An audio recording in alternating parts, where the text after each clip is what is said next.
Revised plans for a European Super League would see up to 80 teams involved but no permanent members as organizers brace for another battle with UEFA.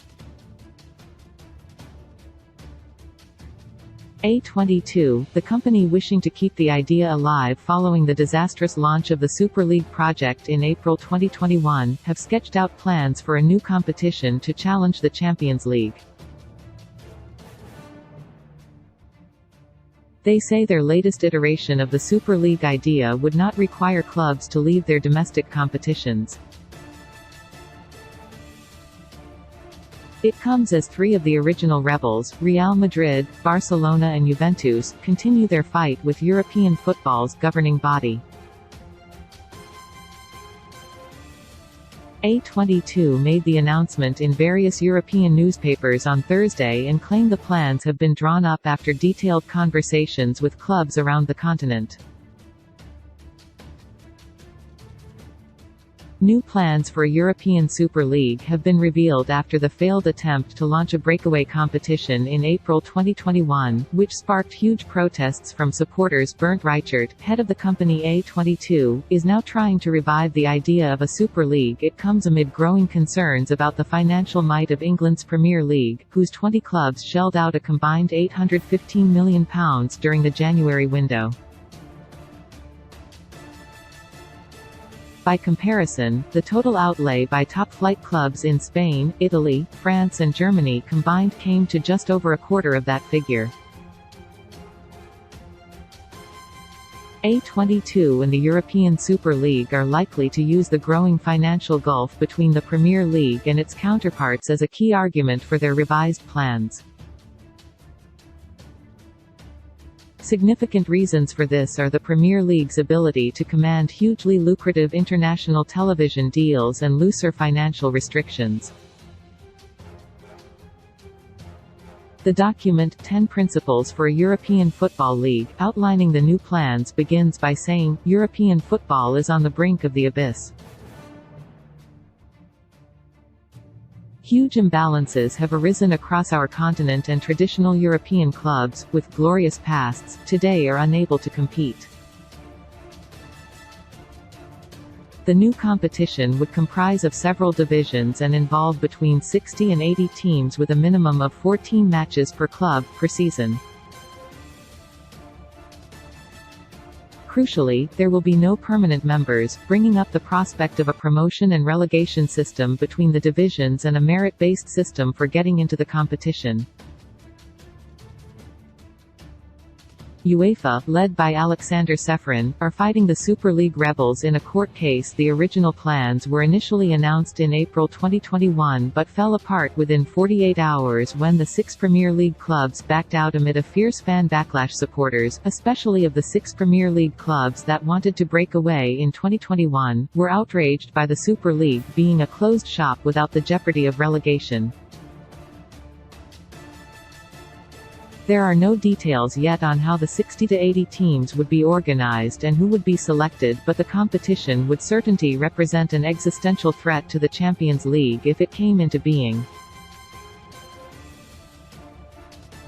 A22 chief executive Bernd Reichert attacked UEFA once again amid the ongoing legal battle.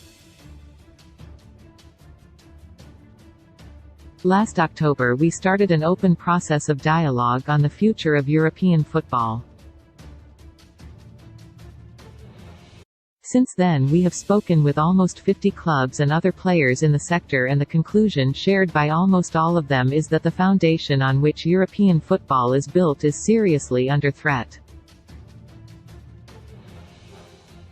The time has come to make changes. It is the clubs that bear the entrepreneurial risk in football. But when it comes to important decisions, they are too often forced to stand idly by from the sidelines as the sporting and financial foundations run under their hands, he said. Real Madrid chief Florentino Perez, left, and Barcelona president Joan Laporta, right, were heavily involved in the Super League plans. Our talks have also made it clear that it is often impossible for clubs to raise their voices publicly against a system that uses the threat of sanctions to prevent opposition. Under the 10-point plan A22 have put out, they propose an open competition, with several divisions, made up of between 60 and 80 teams, while participation each season should be based on sporting merit, with no permanent members.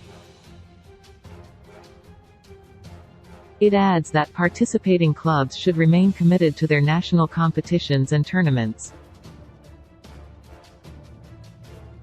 There will be a greater distribution of financial resources for the whole pyramid and financial sustainability rules that are rigorously applied. The blueprint also hints that a women's competition would be created. La Liga president Javier Tebas has been vociferous in his opposition to any breakaway league. Tebas described the Super League as the wolf with big teeth disguised as the granny. Tebas also posted a cartoon illustrating his point as the new plans were published on Thursday. La Liga didn't waste any time responding to the new proposals, depicting the Super League as a big bad wolf trying to devour football. The Super League is a wolf disguised as grandma in the hope of tricking European football, but its teeth are very big, they said. Spanish League president Javier Tebas tweeted, 4 divisions? Of course the top one for them.